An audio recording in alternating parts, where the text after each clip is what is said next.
Hi, Hamish Conway here, and welcome to another episode of TACOS Tuesday, the place for the best Amazon ads tactics and strategies. And this is episode 61. Today, you'll notice it's just me, and Sebastian was going to be covering off around the Amazon Big Deals week. He's going to do that next week just because the attribution hadn't come through. So we'll have a breakdown of that next week. But this week, I want to do something a little bit different. And as we are starting to roll into the back end of the year, you'll start to be reviewing how did the year go. You might be starting to think about 2026 plans. We're in a great position here where we get to have a lot of conversations with many brands, and we start to see some common themes. And so I was thinking, as I'm talking to brands, how to explain and describe how to win on the Amazon channel. And so today I'm going to share with you something that will resonate with you in terms of how we simplify what can be very complex. Now, what I'm going to share with you, it's a bit like there's a three-legged stool, and without any one of these elements that I'm going to share with you, the stool will fall over. So look, as we go through this is not going to be an exhaustive list of things, but it's going to be what we see as the high priorities. And what I'd like you to do as we go through this is to just kind of mentally score yourself out of 10 on how you're doing on each of these areas. So let's dive right in, and I'll share my screen now. Okay, so here we've got the Amazon channel - profitable growth mode. So it's not just about growth, but it's got to be profitable growth to make this channel sustainable. Because if you're a vendor, you'll know that Amazon can be quite challenging to make it profitable. If you're a third-party seller, you've got to really be looking at the Amazon fees and your price points and margins there. So profit is the name of the game, but we've got to figure out how we can do this profitably. I talked about the three-legged stool, and we've got three sides to this triangle. And the first part is foundations. We see so many businesses that are putting fuel onto a fire that is just making things worse. So really, these are the key aspects here around setting the right foundations to give you the control to even have a chance of winning on the Amazon channel. So whether you are just getting going on Amazon or you're a mature business, then this is still really relevant to you. So the first thing is being really clear on what your objectives are for Amazon. And sometimes, with businesses where Amazon is a smaller part of the overall picture, this can be missing. And even the understanding of Amazon as a hybrid channel in terms of like a retailer and a D2C as well.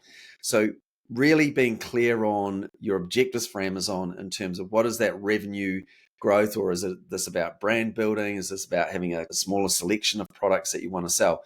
But being clear on your objectives for the channel is a really good starting point, because you want to know if you're winning or not. Now, the next one here, we've got terms with retail. So if you're a vendor, then you have to get this part right. If you don't, and we see this so often, brands have just not understood how Amazon plays and just the additional costs that are there, and they find that they can have high revenue but just no profit. So this is something where you really need to revisit, and you may need to play hardball, which could look like walking away. And if not walking away, actually threatening that, because otherwise you're just going to be stuck. In some cases, we've seen this as well, where the existing contract had been ripped up and started again because it was so out of balance, and the retailers just could not make a profit from it. But you've got to be smart about this. You've also got to be clear on Amazon's margins, but you've got to factor in all of the accruals and all of the other hidden costs that could be in there. And when you've got this foundation of accurate terms there where you know you can be profitable, then that is a really good starting point. Like, out of everything I share here, most of this is going to be, you can be doing it concurrently. But in some cases, like this part here, if you have this wrong, then nothing else matters, because the more products you sell, the more you'll lose. So you have to get this right. And if that is something that you're not sure you've got right, then feel free to connect with us, and we can give you some perspective on what good looks like when it comes to your terms with Amazon retail. Then we've got margin clarity. So as a third-party seller, you need to know your margins and all the actual Amazon fees and the inventory going in, and if you're shipping overseas, what that looks like as well. And obviously, as a vendor, you want to know what your numbers are as well. And this is where some of the analytics tools that we use are really helpful in helping you look at a SKU level from a profitability point of view, and also an overall channel point of view. Now, this is an interesting one here. Ownership of Amazon internally. So for those just listening, please just form this picture of a triangle, foundations down the bottom, and then I'm just talking to a few points along here. So ownership of the Amazon channel internally, and this is where it can get complicated depending on the structure of the company if you're not really set up for the D2C kind of aspect, because otherwise you'll have sales directors dealing with the retail side, complete mismatch with the marketing team and what's happening from a brand point of view, and even from an inventory allocation point of view can be completely out of whack, and even how Amazon requires inventory to be sent in. So there needs to be ideally internally an owner for the channel and buy-in from the rest of the team and the support that is required. So if you're in a situation where you kind of feel no one's really owning it, it might be a brand manager who is focused on the bigger picture there, but that could not be the best thing for them. It could be marketing, it could be sales, but you've got to get clear on who is the right person for this channel. And in Australia, for example, for many brands, Amazon is still not a big channel. For some others, it is growing. But if you don't get clear on who owns it, then it potentially is just going to stay small. Otherwise, with this ownership, then you can really start to drive the growth forward. Like anything in business, if someone really owns it, then it'll get the fuel and energy that it needs to grow. So then the next thing with foundations is brand registry or brand/IP control. And this is really important so you can optimize with all the brand content from your A+ premium to storefront and also a sponsored brand advertising as well. So that's a really important piece of the puzzle that you do want to have in play. And in some cases, if you are an exclusive distributor, you need to deal with overseas brand owner to make that happen. Or if there's IP infringements, we're dealing with a bit of that recently in the US in particular, that you've got to get that dealt to and getting those rogue sellers out of the way so that you can then advertise and know that you're winning the buy box and growing. So then the other part of the foundations is your catalog selection and with that clean data.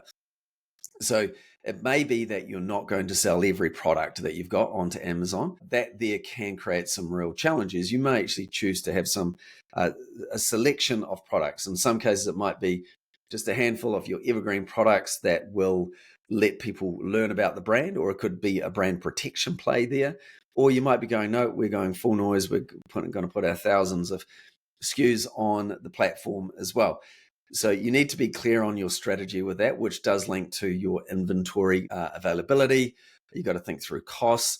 In our experience, if you are starting out, like less but better is a really good way to go. Then add in once you know the game that you're playing. But even if you have got you've got a big catalog already on Amazon, getting that data clean and making sure that the attributes are all correct, it is in the right place, titles make sense, it's in the right place, you're in the right category that is relevant, you got back-end search terms that make sense.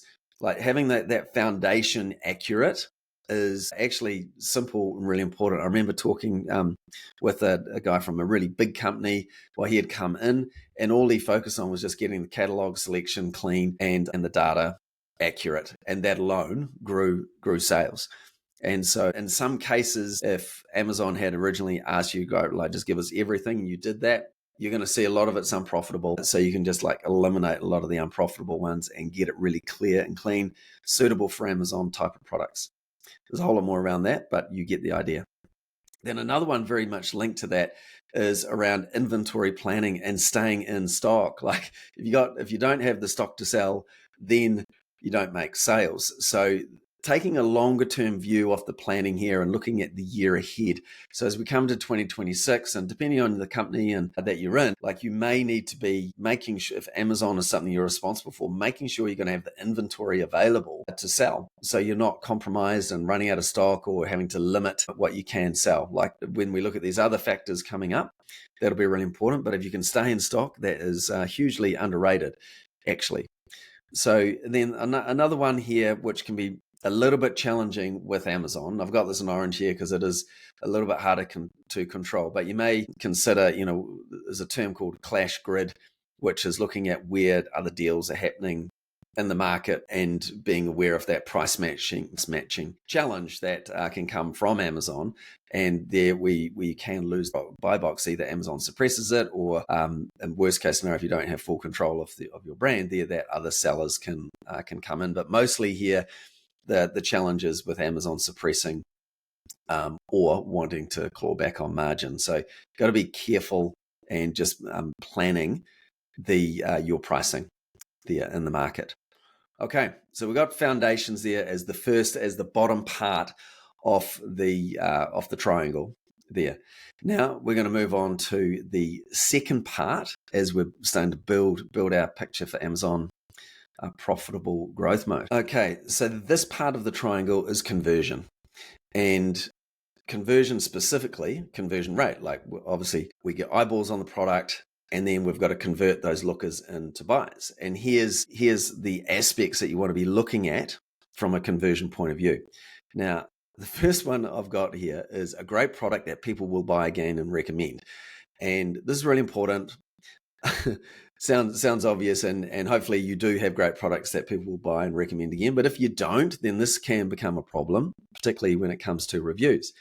But a great product that people are going to buy again and recommend is just the best way to win on Amazon and really in business anyway. But I just needed to put that there because you don't want to be selling products that aren't good. The next part here is price, deals, and coupons. Obviously, price can be a key driver of conversion. If it's in a competitive environment, that can make a difference. But cheap doesn't always have to be the way. Like you can sell premium products at value. I'm just saying here, conversion, this can be a way to increase that there. And when you have deals, when there's deal events on and you're running some deals, you will see your conversion rates go up. You'll also see your traffic go up.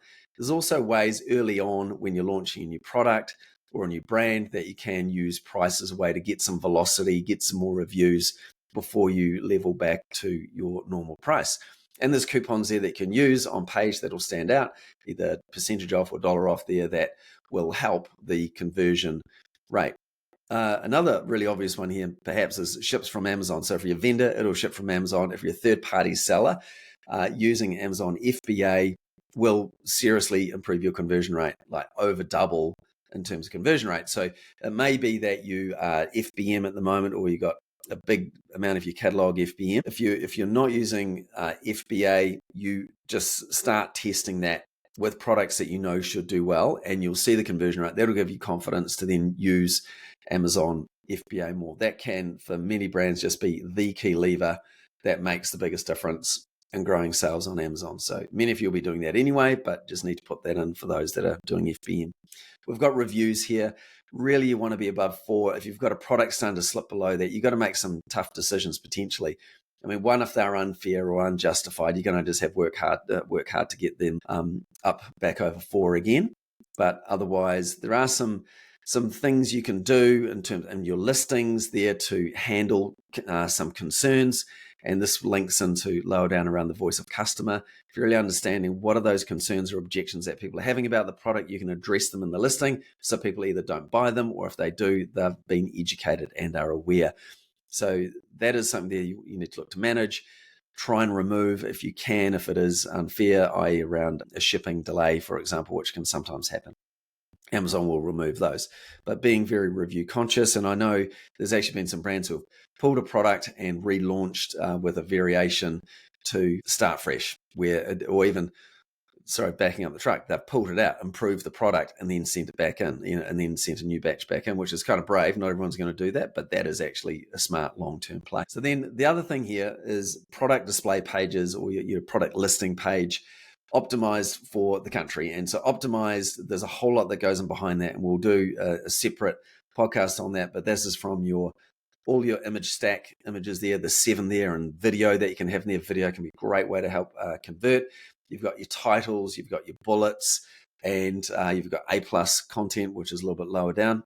But even excluding the A+ content, if your titles and your image stack there tell the story, handles those questions and concerns or things that are going on inside the shoppers' heads, then that makes a huge difference. And if you're using language that is going to resonate with the shopper, then you will increase your conversion. Okay, then we've got voice of customer in your copy and design. And this is something we've been doing a lot of recently and using some smart ways to look at reviews of an existing product, off your own existing product, or of the competition as well, and finding out what is the language you need to use, what are the actual concerns that are going on, and how can you counter those, and what are the real benefits, and why do people actually like your product and buy your product? And you might not be aware of it. Like every time we do this for our clients, they are shocked and they will learn something that is like they never even considered. And it's in your reviews. It's just hard to get and organize, but with AI and some really smart prompting, there's ways to do that. Then we've got subscribe and save. If you have a product that lends itself to subscribe and save, be it supplements or food related products, for example, this is a great way to increase your conversion rate, because every month, for example, people are coming back and buying. And if you end up with a third of your people always buying, that just increases your conversion rate. So you definitely want to be looking at that if it is something that is relevant for your product and brand. Then we've got A+ content and A+ premium. So these are kind of like getting into the additional parts here that can make a difference. If you don't have it, not the end of the world, but it will make a difference in terms of a 15% increase. And by that, I mean, if you were at 10%, it would get you to 11.5% sort of thing. So it does matter. And when you look at the shopping journey, and if you've got a broader brand, you can put in a great brand story there. You can really call out the key benefits of the product, or some FAQs. You can show some other products in there as well, and just inspire people to buy the brand. And as more and more people shop on mobile, A+ premium can be really, really useful. Great for cross-selling as well. And then we've got the storefront with a smooth customer journey. Like, you definitely want to have a storefront. It does help. And if you're going to be advertising, getting people to it, this is your competition-free zone. Really makes a difference. I've got an orange there because sometimes people get overhung up on that and miss a lot of the other things there. So you do want to have a storefront that really makes sense, is not confusing. A confused buyer doesn't buy. So that's why the smooth customer journey part is really important in it. But again, it can make a big difference if you use it in the right way. So that's the conversion side of things. And again, rate yourself out of 10 on those points there. And then we move on to the third leg of the stool, or third side of the triangle. So the third leg is traffic. If you've got the right foundations in place, where you're being profitable, your margins are making sense, you've got stock, then your conversion rate, you've got optimized listings there that if you put traffic on them, that they will convert higher, then your advertising is going to be way more effective. So it's almost like there is a sequence, but at the same time, you do want to be doing things concurrently as well. But just, you've got a strong foundation, you're really happy with your listings, and you're talking the voice of the customer, and you've got all these aspects in play. Now it's time to put the traffic onto it. And obviously for Amazon, one of the main tools for there is the Amazon ads, the native Amazon ads, sponsored product, sponsored brand, sponsored display. Now, this is where you will get the biggest uplift. I mean, particularly in Australia, there's so much low-hanging fruit here that if you've got those foundations in play, it is just turn on the tap and your return on investment will be incredible. In the US, it is a lot more competitive. It's a lot harder. You do need to be really, really smart about it here, and you're going to have to invest a lot more to even get into those places. You would have seen through our other podcasts there, just the difference between the US click cost and the Australian click cost. So it is substantially different. So this is the main thing. But the main idea when you get here is this is like putting fuel on the fire. Once you know these things are in play, then you can turn the tap on and you hone in the advertising, get it really, really sharp, really, really efficient. And your profitability, this is how you can grow really profitably and taking your business into 7 figures, 8 figures in a profitable way. So that's the first thing. Then organic search here. This is through strong rank. These things all start to play in here, right? A high conversion rate equals high relevancy, which is going to give you a higher ranking on all the various search terms that come through. But the higher up the ranking you are organically, then you will get more traffic. And this is where all these three things start to come into play in terms of inventory availability and Amazon knowing that these are profitable and they want to move them if they're retail. So this is really important to remember in that mix. Then we've got repeat buyers traffic. That could be subscribe and save, but it's also just people coming back and buying again.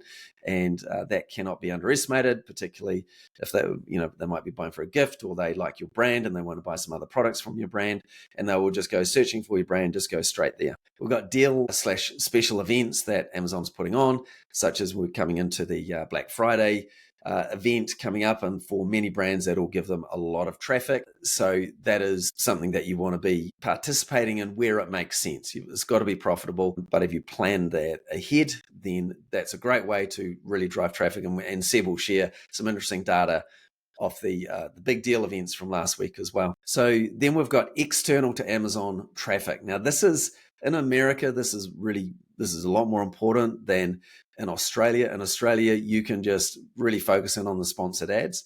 But at the same time, many brands will be doing this anyway. And this is this halo effect that we talk about when we talk about the Amazon versus Meta from a digital point of view, that people are now starting to search on Amazon because they trust the delivery, they trust the card details already there, and they go to there to see, is the brand there? So you will naturally, if you're doing a lot of external digital marketing, you'll have a halo effect onto Amazon as well. And even just being in store, people will be searching, they'll see your brand, and then the subsequent purchase they'll look to buy on Amazon because they're starting to trust Amazon, particularly in Australia. And that also happens in the US. So external does play a part. And in some cases, you can do a whole lot more there. And also with AI and ChatGPT coming through now, you've got to be starting to think about these external traffic sources that can also help support and fuel your Amazon. But the sponsored ads is always on. The external traffic could be always on, but you might want to test that aspect there from influencers through to Reddit and for review sites, etc. So there's so many moving parts, but we're not going to dive into that there because it is a big topic. Then we've just got back-end catalog fields in terms of the right search terms. This is just traffic and turning up in the right place. I did mention that down in the foundations, but again, just making sure that is all the back-end is tight. Then I've got here in orange, because not every brand needs to do this, but this is DSP or demand side platform advertising. In Australia at the moment, people are still getting so much juice out of the sponsored products, brand and display, that the effectiveness from an ROI point of view, what you immediately see is not always as good. But with Amazon Marketing Cloud and the increase in being able to track first click to last click attribution, I think we're going to see a lot more brands using DSP in Australia, taking that long-term view. In America, it's obviously a really key part for brands to be using and continuing to build the demand higher up the funnel, because a lot of the sponsored products in particular is bottom of the funnel conversion. But we do need to look higher up the funnel to build that traffic. Otherwise, it can stagnate. So it is something that's very important. And again, if you want to talk about when is that the right time to turn on for your brand, then please feel free to connect. Then I've got here cross-sell from A+ and Storefront. So if you do, you might have people come in through one door, through one product, but then they see other products that you've got. And this traffic here, if they're sticking around looking at your brand and multiple different products, well, that is really increasing the traffic. But this is up to you to manufacture that through the way you construct your A+ pages and your storefront to have people spending more time on your brand and looking at more of your products to then ultimately convert into sellers. So in summary here, there's three kind of words that I want to add to each of these areas here. So at the bottom with foundations, this is about control. That is that you are clear on where you're going, who's owning it, you know your margins are there, and you've got the right catalog, and you are dictating terms. You're not being dictated to by Amazon. And this control here will, it is the foundations to success on Amazon. You get that right, then you can invest in increasing your conversion rates and in putting more traffic on your product and your brand, because you know that is going to really add to it. All right, and then on the conversion side here, the key aspect you've got to consider is competitiveness. So this is a little bit tricky because it's relative for every product. But if you're not competitive in the category, then you're really going to struggle to convert, even if you do a lot of things really, really well. So this is a key part that you do have to look at the competitive set. But competitiveness means that you're going to be the most relevant and shoppers are going to like your products and like your brands and choose them over the competition. And that means you've just got to tell the story through what you do on your display pages and your storefront with video, etc., all of those there. And then there is the pricing value equation that consumers are going to run as well. So you've got to be competitive. Then on the traffic side, I've simply just put fuel. I was looking for a word that starts with a C. That could be fuel, catalyst, you could say. But fuel is really the answer here. With those foundations in play, you can put fuel into the machine and know that it is going to give you a great return and a profitable return as well. So you got to think about that from a fuel point of view. Then also, just to kind of summarize, I think what you can see here is there is a compounding effect. There is no one silver bullet. And this is the truth with Amazon. But you make all of these changes, they compound up significantly in terms of the traffic, the conversion rate, the stock availability, the margins are there, and then this just compounds. So as you review this year of 2025 and you look forward to 2026, put all of these into your plan, okay, and go, what are we doing? Wherever you're scoring out of 10 at the moment, how can we get this closer and closer to a 10? Because all those 1% improvements, 2% improvements compound to give you a significantly better result. I mean, we've had clients that have 5x'd their business in the last, 15 months was one of them there, just by getting the foundations right and then putting the right fuel on the fire. And now it's a meaningful 7-figure channel for them. And this is not uncommon. Even brands that were doing, high 7 figures are now into 8 figures and doubling their business even since February, just by getting these foundations right and putting the right fuel onto the sales. So you'll be amazed at how quickly it can move. Some brands may want to control the Amazon spend as a percentage of their overall sales, and that makes sense. You don't want Amazon to have too much control in your business. But if you're looking at Amazon as a way to refuel growth, if other channels are not growing, then this is something you really want to be looking at. Then also the risk here is that you could think sequentially, right, I'm not going to do anything else until I've got the foundations all in play and I've got all the conversion to play and then turn on traffic. Look, that logically, you'd think that would make sense. And look, and I'm going to say, if you don't have your terms set up right with Amazon as a retailer, then that is actually accurate. But you do, with all of this compounding here, every quarter, you want to be going, what are we doing to improve our competitiveness, our conversion rate? Where are we putting the right sort of fuel, the right sort of traffic towards those product listings? And then continually improving your clarity of what Amazon means to your business, making sure you've got the right inventory, and from a pricing margin point of view, you've got all of that in play. So there you go. So that's what I wanted to share with you today around the Amazon channel profitable growth mode. Getting the foundations right, improving your conversion rates, and driving traffic there to help you really succeed on the Amazon channel. All right, so we'll leave it at that there. And thanks so much for watching all the way through or listening. And a couple of other news bits here. We do have some events coming up in Melbourne and Sydney. So in Melbourne on the 12th of November from 4 p.m. to 6 p.m. And in Sydney on the 13th of November there from 4 p.m. to 6 p.m. as well. So look at the website there for those details. And also we are, as this is coming out, still looking for an advertising director. And if you are interested in that, connect with Sebastian at GoSellGlobal.com. All right, thanks so much. Appreciate you. And next week, tune in for Sebastian running through the big deals, key learnings, and anything there that we can apply into the Black Friday event. Okay, thanks so much. All the very best. Bye.